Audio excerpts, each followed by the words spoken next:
100 में 90 शोषित है, 90 भाग हमारा है। आप 90 लोगों जगो, इसकी जरूरत है। अगर आप नहीं जगेंगे, वो कोरी है, वो यादव है, वो दुनिया है, वो ननिया है, वो पटेल है, वो कुर्मी है, वो शर्मा है, वो रैदास है, वो पासवान है। फतेह बहादुर सिंह जी ने अपनी बात नहीं बोली। हमारी माता सावित्रीबाई फूले जो इस देश की प्रथम महिला शिक्षिका है, उसने कहीं उनके बात को दोहराया। षड्यंत्रकारियों ने गले की कीमत, जीव की कीमत लगा दी। मैं आपके माध्यम से कहना चाहता हूं षड्यंत्रकारियों से, खबरदार। एकलव्य का बेटा अंगूठा दान नहीं देगा, जवाब देगा। शहीद जगदेव प्रसाद का बेटा अब अपना आहुति नहीं देगा, आहुति लेना जानता है। इसलिए खबरदार षड्यंत्रकारियों, अगर तुमने जुर्रत की तो याद रखना, बहुजनों के 90% लोगों के पसीने से तुम इतना बड़ा समुद्र खड़ा होगा कि 7 समुद्र पार नजर आओगे और 24 में ही नजर आओगे। बहादुर सिंह जी ने क्या पढ़ा?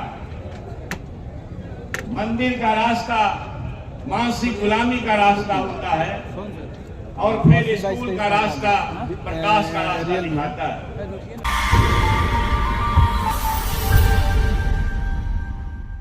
कि आप जो सीख लेकर जा रहे हैं, इस सीख से हमारे लोग जगेंगे और निश्चित रूप से ऐतिहासिक परिवर्तन होगा। मित्रों, फतेह बहादुर सिंह जी ने क्या पढ़ा? मंदिर का रास्ता मानसिक गुलामी का रास्ता होता है और फिर स्कूल का रास्ता प्रकाश का रास्ता दिखाता है। फतेह बहादुर सिंह जी ने अपनी बात नहीं बोली। हमारी माता सावित्रीबाई फूले जो इस देश की प्रथम महिला शिक्षिका है, उसने कहीं उनके बात को दोहराया। षड्यंत्रकारियों ने गले की कीमत, जीव की कीमत लगा दी। मैं आपके माध्यम से कहना चाहता हूं षड्यंत्रकारियों से, खबरदार।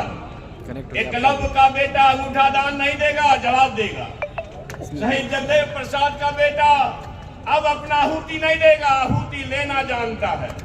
इसलिए खबरदार षड्यंत्रकारियों, अगर तुमने जुर्रत की तो याद रखना, बहुजनों के 90% लोगों के पसीने से तुम इतना बड़ा समुद्र खड़ा होगा कि 7 समुद्र पार नजर आओगे और 24 में ही नजर आओगे। आपने सेक्रीफाइस किया।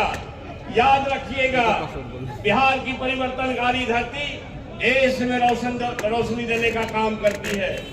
आप बिहार में आए हैं, मुझे पक्का विश्वास है हमारे जो ऐतिहासिक महान पुरखों के महान संतान हैं, आपका इज्जत करेगा।